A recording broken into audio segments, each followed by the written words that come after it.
یہ دور قدیم کے شہروں کی کہانی ہے اور ان درختوں کی جنہوں نے ان کی قسمت کا فیصلہ کیا۔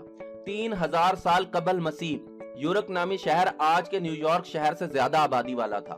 اس شہر کو اپنی خوراک کی ضروریات پوری کرنے کے لیے مسلسل اپنی کاشتکاری کے نظام اور علاقے کو بڑھانے کی ضرورت تھی۔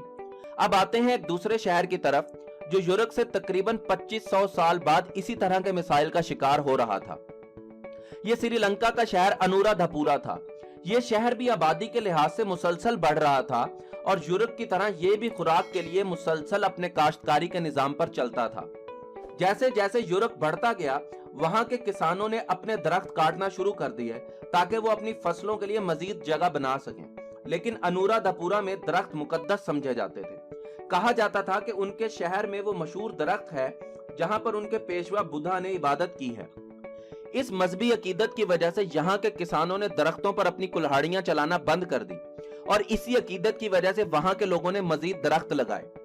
شروعات میں یورک کی بڑھوتری بہت اچھی لگی، لیکن درختوں کے بغیر ان کے پانی کی سپلائی فلٹر نہیں ہو رہی تھی، جس کی وجہ سے ان کا کاشتکاری کا نظام متاثر ہونے لگا اور پانی گدلا اور زہریلا ہونے لگا۔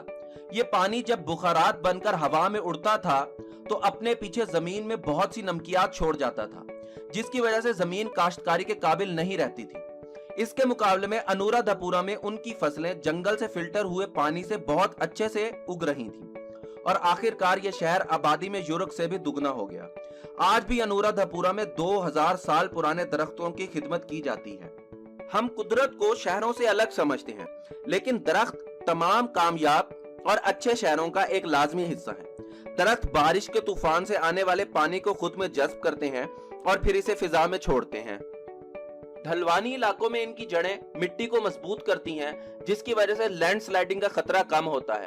ان کی جڑیں پانی میں موجود خطرناک زہریلے مواد کو جذب کر لیتی ہیں اور باقی پانی زمین کو زرخیز کرنے کے لیے چھوڑ دیتی ہیں۔ ان کے پتے ہوا میں موجود زہریلے بخارات کو کاربن جذب کر کے صاف ستھری ہوا میں بدل دیتے ہیں۔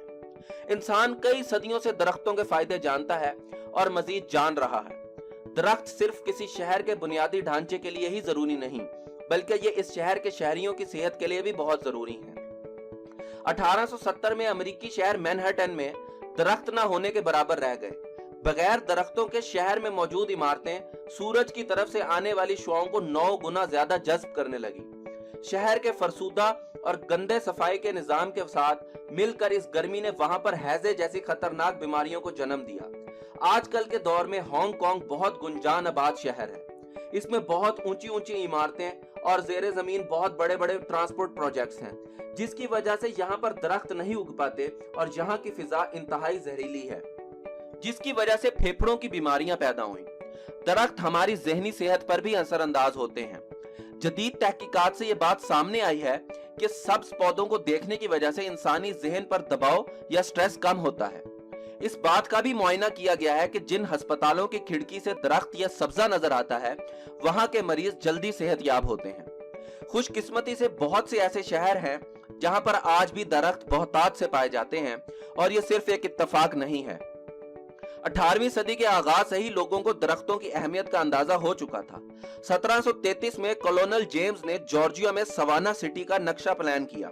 اس شہر میں کوئی بھی محلہ یا پارک 2 منٹ سے زیادہ کی دوری پر نہیں۔ شہروں میں پائے جانے والے درخت صرف انسانوں کو ہی فائدہ نہیں دیتے، یہ باقی تمام جانداروں کے لیے بھی یکساں مفید ہیں۔ دنیا کا کوئی بھی شہر سنگاپور سے زیادہ درختوں کے معاملے میں حساس نہیں ہے۔ 1967 سے لے کر اب تک سنگاپور کی حکومت 12 لاکھ درخت لگا چکی ہے۔ ان میں 50 میٹر اونچے سپر ٹریز بھی شامل ہیں۔ درخت اور سبزیوں کے باغات سنگاپور کے 50% علاقے کو کور کرتے ہیں، جس کی وجہ سے یہاں پر ہوا صاف ہے۔ اس وقت دنیا کی تقریباً 58% آبادی شہروں میں رہتی ہے۔ 2050 تک یہ تعداد 65% تک پہنچ جائے گی۔ اب یہ ہم پر ہے کہ ہم اپنے رہنے کے لیے کس طرح کا ماحول چنتے ہیں۔ معزز سامعین، امید کرتے ہیں معلومات سے بھرپور یہ ویڈیو آپ کو ضرور پسند آئی ہوگی۔ مزید معلومات کے لیے ہمارے چینل کو سبسکرائب کریں۔ اگلی ویڈیو میں مزید معلومات کے ساتھ حاضر ہوں گے۔ شکریہ۔